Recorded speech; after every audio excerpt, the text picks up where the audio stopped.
My name is Claire. I'm 45 and work as a nurse in a small private clinic in the north end of Seattle. I live in a 2-bedroom house that still smells faintly of bleach and old pine cleaner, even when it's spotless. My husband, Mike, drives long-haul freight. He's 58 and spends most of the month somewhere between Nevada and Idaho. When he's home, we talk about bills, grocery lists, and truck repairs. We used to talk about music. Now the radio fills that space. Most mornings start the same. I make coffee, pack a salad I probably won't eat, and leave the house before the sun burns through the fog. It's a life that's simple on paper and empty in practice. That Tuesday began no differently until I saw a message from Tara. She's the barista from the cafe near the clinic, maybe 24. Sharp eyes, always smells like cinnamon syrup. We've texted a few times about minor medical questions. The message read, "Claire, it's about Liam. He's got nowhere to go. Mike's on the road and I can't keep covering him. Could he stay with you for a few days?" Liam, Mike's son from his first marriage. I hadn't seen him properly in years, not since he came for Thanksgiving and spent most of it in the garage, tuning a guitar that had no strings. I reply, "How bad is it?" She answers within seconds, "Sleeping in his car." Please, there isn't much to think about. I've worked with addicts, veterans, runaways. You don't ask for a report, you open the door. I text him directly. "You can stay here for a while." Noon. The keys under the mat. By 10, I'm already distracted at work. I miss a dosage check, something I haven't done in years. Marta, my coworker, catches it before it becomes an issue. "You good?" she asks. "Family thing," I say. She nods, the kind of nod nurses give each other when they know better than to pry. At 12:15, I'm back home. The sky's gray, typical for early spring. He's waiting outside the porch, backpack slung over one shoulder, hood pulled low. When he looks up, I recognize the same tired eyes as Mike's, only younger and angrier. "Hey," I say. "Hey," he answers. His voice is deeper than I remember. "Come in. You look soaked." He steps inside carefully, like the floor might break. "You sure this is okay?" If it weren't, I wouldn't have said yes. He nods but doesn't take off his jacket. There's a faint red scratch on his wrist. Not deep, but recent. I pretend not to notice. The air smells like wet denim and gas station soap. "You eaten?" I ask. "Not really hungry." "There's soup on the stove." "Warm it up later." Towels are in the bathroom. He gives a short "thanks," and his shoulders drop a little, like the word costs him energy. "You can take the back room," I add. Sheets are clean. "Appreciate it." When I go back to the clinic, I leave a note on the fridge. Food. Sleep. Don't worry about rent. It feels strange writing it, like sending instructions to a stranger who shares your last name only through marriage. That evening when I return, the kitchen is cleaner than when I left.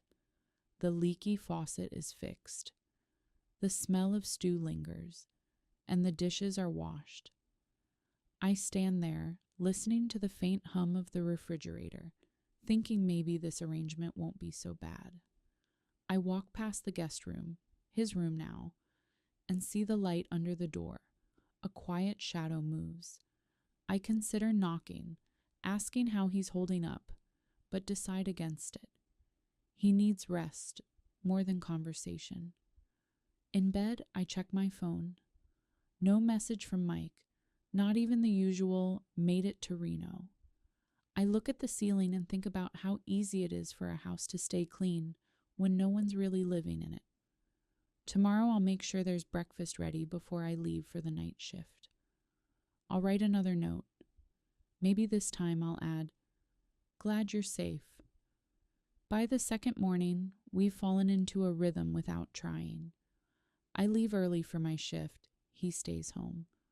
We barely cross paths except for the sound of the front door opening as I'm tying my shoes. He mumbles a quiet morning, still half asleep, and I nod back, already checking my watch. It's not distance, it's survival. We're both keeping to the spaces we understand. At the clinic, I keep thinking about the house. Whether he's eaten, whether he's showered. It's stupid. He's an adult. But I've spent half my life caring for people who wouldn't take care of themselves if you begged them to. It's instinct now, not choice.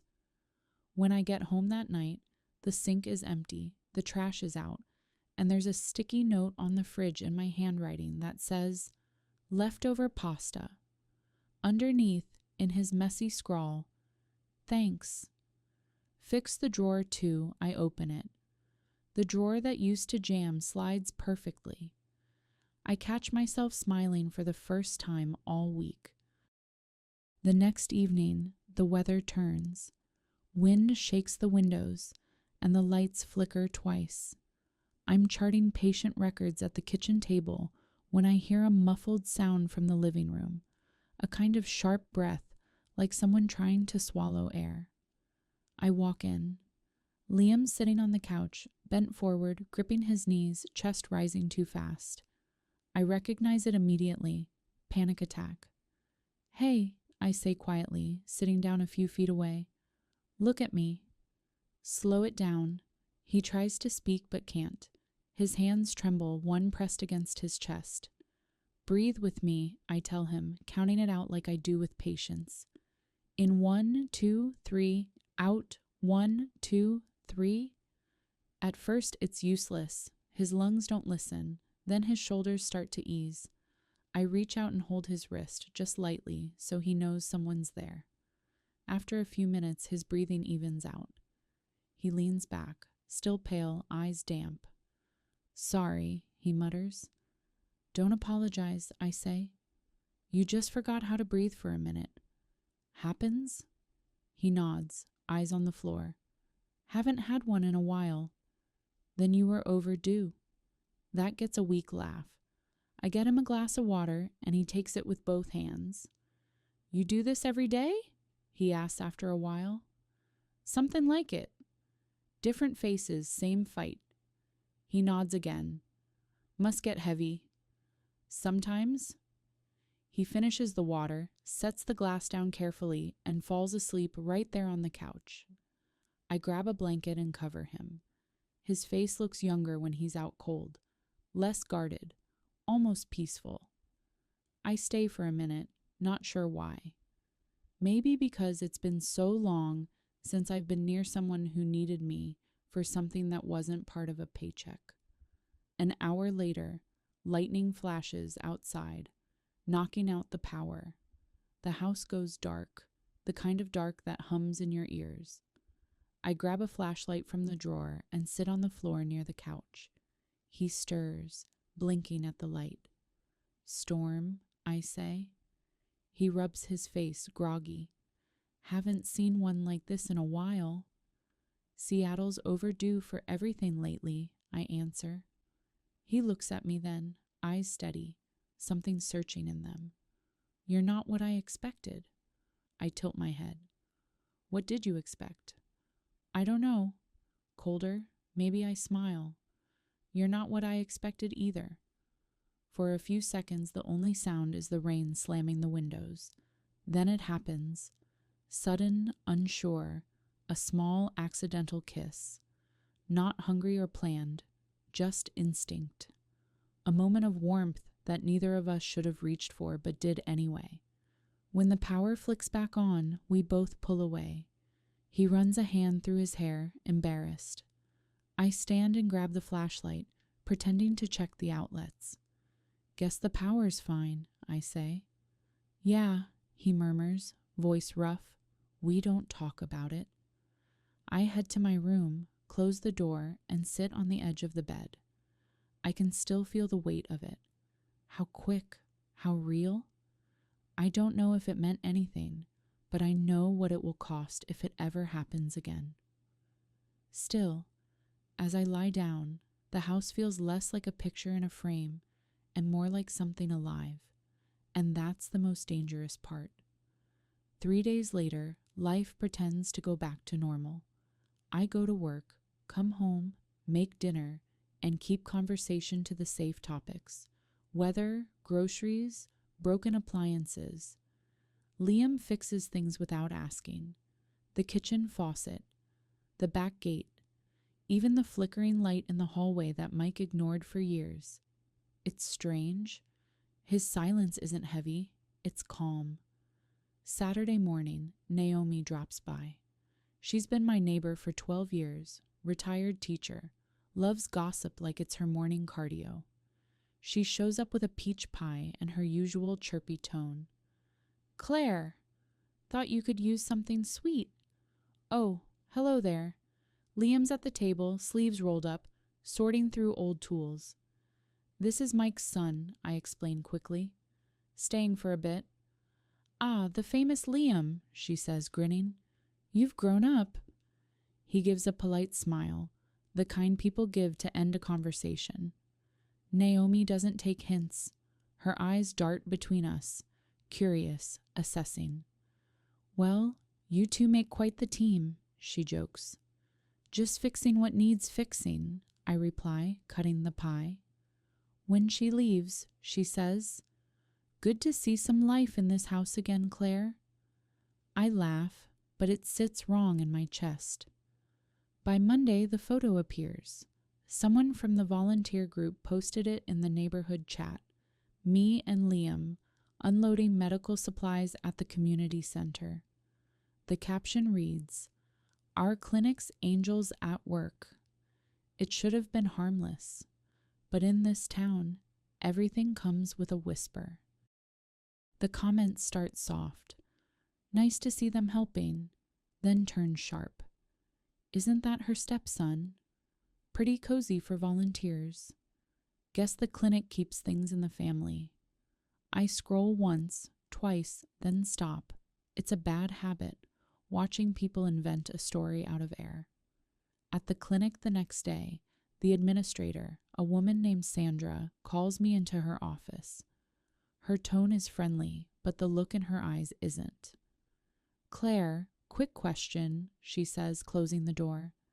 "That photo going around, Liam's related to you?" "Yes, Mike's son. Staying temporarily. Right. Just making sure there's no conflict of interest." "You know how people talk. I do," I say. "Good. Just wanted to cover bases." I walk out of her office with the fake smile I save for donors and patients' families. Inside, I'm burning. Not because of what she said, but because of how calm I had to stay while she said it. When I get home, Liam's on the porch, headphones around his neck. "Everything okay?" he asks. "Fine," I lie. "Just work." He studies me, then nods. "They saw the photo, didn't they?" "Doesn't matter." "It does if it hurts your job." "I can handle it." He doesn't argue, just says, "I'll keep my head down." That night, Naomi texts me a link to the same photo. "You two look good together," with a winking emoji. I don't reply. The next morning, I find a note on the counter in Liam's handwriting. "Thanks for the roof. Looking for a part-time gig. Don't want to be a burden." I circle the words, "not a burden," and leave it where it is. By evening, the neighborhood chat has gone quiet. People moved on to a broken stoplight or a lost cat, but the damage sticks in the air, invisible, waiting for someone to mention it again. Before bed, I hear footsteps in the hall. Liam hesitates outside my door, then walks away. I don't call out. I stare at the ceiling instead, thinking how quickly small towns can turn a favor into a rumor, and how deep down, part of me isn't sure they're entirely wrong. 2 weeks later, Mike comes home without warning. I hear the truck engine before I see him. Low, steady. The sound that used to mean safety. Now it makes my stomach twist. I open the door, and there he is, standing in the drizzle with a duffel bag and the same blank look he's worn for years. "Didn't expect you till Friday," I say. "Delivery got canceled," he answers, stepping past me. "Figured I'd surprise you." His boots leave dark prints on the mat. He drops the bag by the stairs and looks around the kitchen. There are 2 mugs on the counter, a folded blanket on the couch, and Liam's jacket hanging by the door. It doesn't take him long. "How long's he been here?" "A few weeks," I say. "He needed a place." "Right." He runs a hand over his jaw. "You could have mentioned it. You don't pick up when I call." He exhales through his nose, that short, irritated sound that means he won't fight, but he isn't letting it go either. Dinner is quiet. He eats, checks his phone, asks about bills, never about me. When Liam comes home halfway through the meal, Mike barely nods. The air turns thick. Liam says, "Hey, Mike," and sits down, trying to be polite. Mike just says, "Didn't realize we were running a boarding house." "Stop," I tell him low. "He's not a problem." He doesn't answer. He just gets up, rinses his plate, and leaves it in the rack. The silence he leaves behind feels heavier than shouting would have. Later that night, I hear the 2 of them outside. Mike's voice low, Liam's tighter. I can't make out the words, but I know the tone. Father and son circling old wounds. When Liam comes back in, he doesn't meet my eyes. "I'll stay out of the way," he says, and disappears into the spare room. The next morning, I drag myself to work, hoping for a day quiet enough to think. Instead, Sandra corners me in the hallway. "Claire," she says softly, "just wanted to check. Everything okay at home? You know, after that photo thing?" I frown. "Why?" "Well, people talk. Some patients ask questions. You know how small this city gets once rumors start." "I know," I say. "Just be careful." The clinic's reputation is delicate right now. I nod and walk away before I say something I'll regret. At lunch, one of my coworkers, Trish, leans in. "Hey, I saw the picture."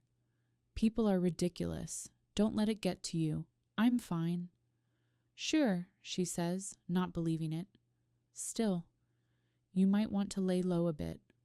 By the time I get home, Mike's sitting at the table, arms crossed. He doesn't look angry, just tired. "Talk to Naomi today," he says. "She says people are whispering." "People always whisper." "About you and Liam." I stop moving. "What exactly did she say?" "Doesn't matter," he mutters. "Point is, you always try to save everyone else, then wonder why things fall apart." That one lands, not because it's cruel, but because it's true enough to sting. He stands up, grabs his jacket, and leaves. The sound of the door closing is sharp but not loud. I sit at the table for a long minute, staring at the 2 mugs still sitting there from the morning. Liam walks in later, quiet as ever. "Everything okay?" "Not really," I say, "but it will be." He nods, though he knows that's a lie.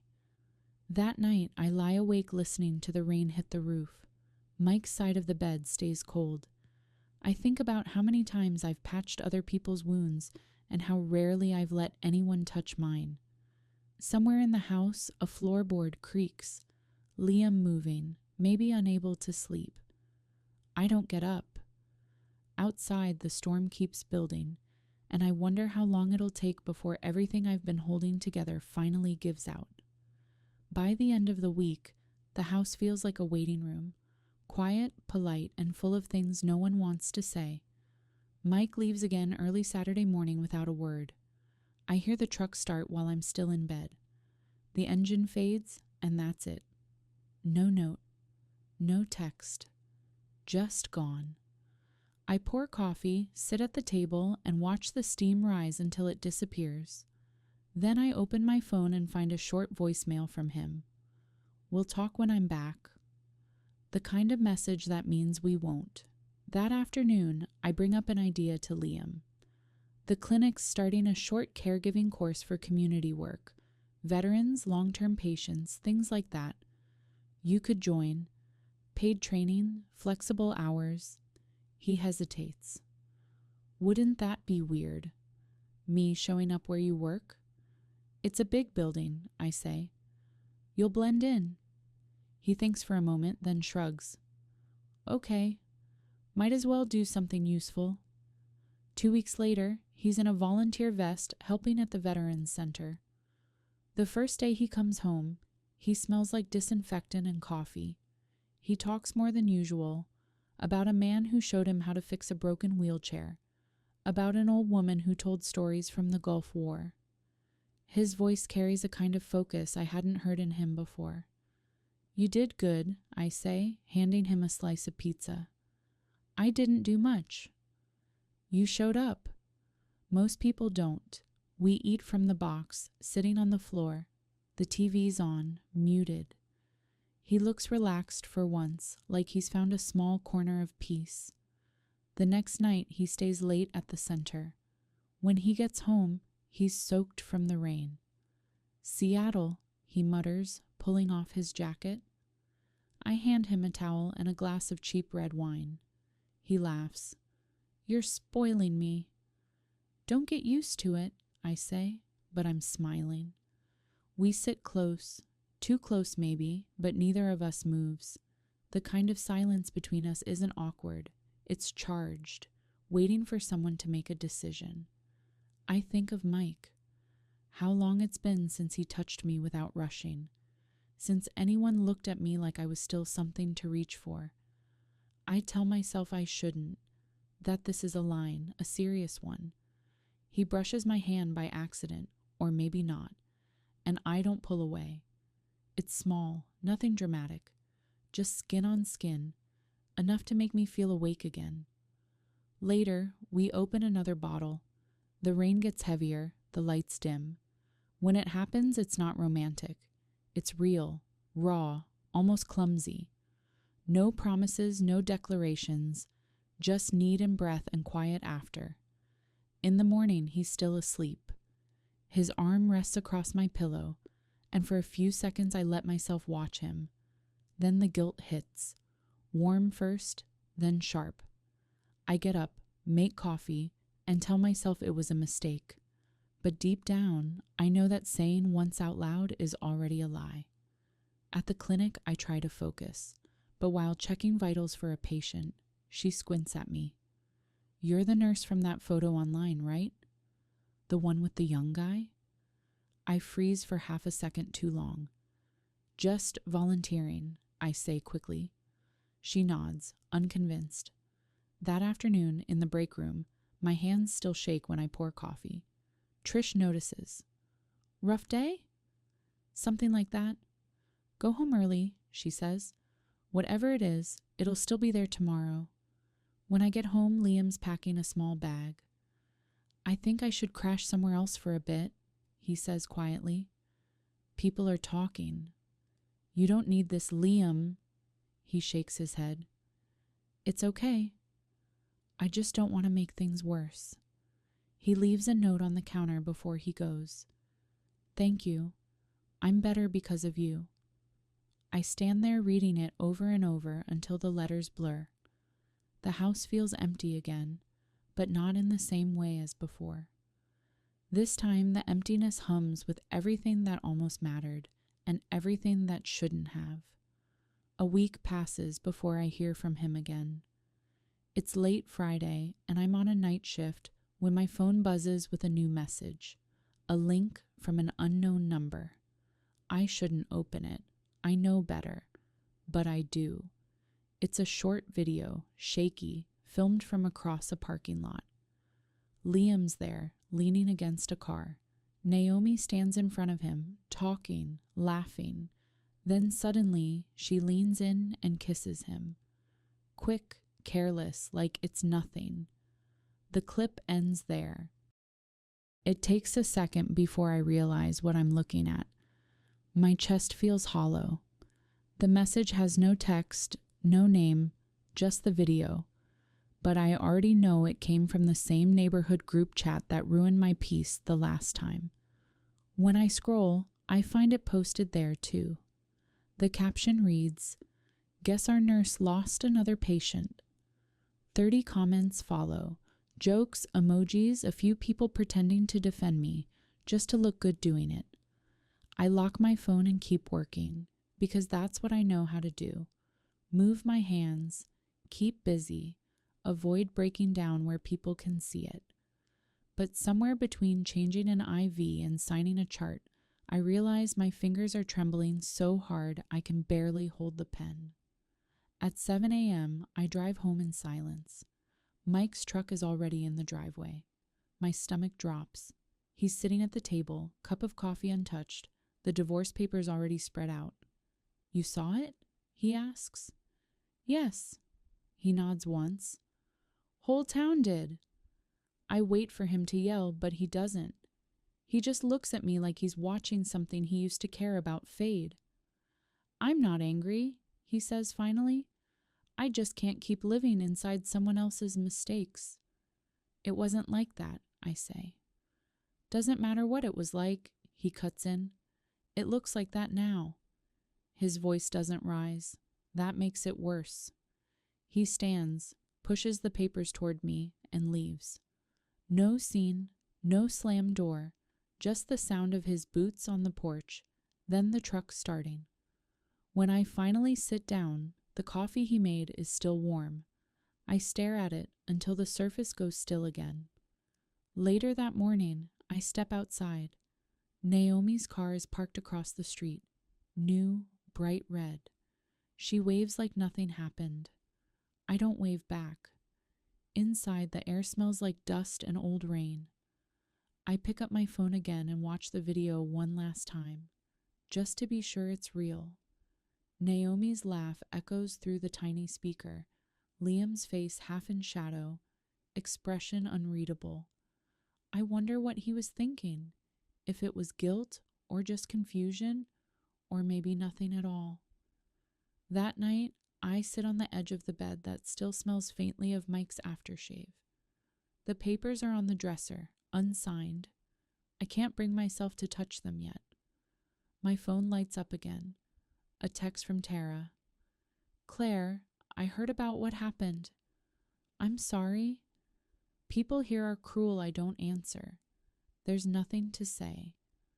The city outside is quiet, streetlights flickering in the drizzle. Somewhere out there, Liam's probably trying to find a way to disappear again. And Naomi, well, she always liked being the center of a story. I lie down, pull the blanket over my head, and close my eyes. What hurts isn't the video. It's how easily everyone believed it. How easily Mike did. How easily I would have believed it too, if I were them. Tomorrow I'll have to face the clinic. The gossip will spread before I even clock in. But right now, I just listen to the rain on the roof and try to breathe like I'm teaching someone else how to do it. Monday morning, I get called into the administrator's office before I even clock in. Sandra's there, hands folded on the desk, the kind of look people wear when they've already decided something. "Claire," she starts softly, "you know we value you here. But with everything that's circulating online, the clinic board thinks it's best to temporarily suspend your shifts, just until things settle. Settle, I repeat. The word tastes cheap. "You mean until people forget?" She exhales through her nose. "It's not personal." "It never is," I say, standing up. She hands me an envelope, formal language, corporate sympathy, no future in it. I walk out past the nurses' station where everyone pretends not to stare. Trish mouths, "I'm sorry," as I pass. I nod once, like that fixes anything. At home, the kitchen looks too clean. The space where Liam's bag used to sit is empty, but the dent in the couch cushion is still there, a ghost of someone who left too soon. Mike's paperwork is on the table where he left it. Divorce documents, signatures, everything but mine. At noon, there's a knock. It's Liam. He looks worn down, thinner, eyes bloodshot. He holds a small box and a plastic grocery bag. "Hey," he says quietly. "Hey." He steps inside, but stays near the door. "I heard what happened. I didn't mean for any of this to get out of hand." "It's already done." He nods, looking at the floor. "I'm sorry for all of it. I didn't know Naomi was filming anything. It wasn't what people think I know," I say. And I do. But that doesn't make it better. He places the box on the counter. Some tools, a phone charger, a folded piece of paper. "Just returning what's yours." Then quietly, "You were the first person who didn't treat me like I was broken." I wanted to be better. Because of that, I want to tell him that he was. That maybe I was too for a while, but the words don't come. He waits a moment, then adds, "Take care of yourself, Claire." "You too," I manage. He leaves without looking back. The door closes and the sound seems to echo for too long. Later, I walk to the market just to be around people. The air smells like rain and oranges from the fruit stand. A few neighbors greet me, too bright, too careful. They talk about traffic, about the weather, as if nothing happened. That's the thing about small towns. They love a scandal, but they love pretending to forget even more. At the cafe, Tara looks up when I order.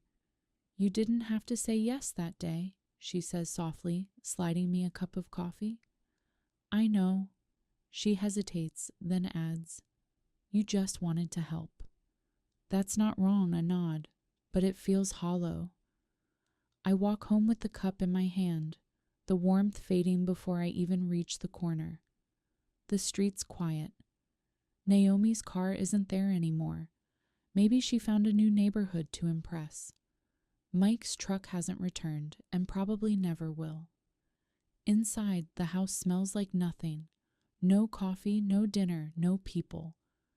I sit at the table, open the window a little, and let the rain drift in. For the first time in weeks, there's no message, no knock, no one waiting. I think back to that morning when Tara first texted me. If I'd ignored it, if I'd just gone to work, if I'd told myself it wasn't my problem, none of this would have happened. Maybe I'd still have a job, maybe a marriage. Maybe my name would still mean something here. But the truth sits quietly in my chest. I said yes because I was lonely, because someone needed me again.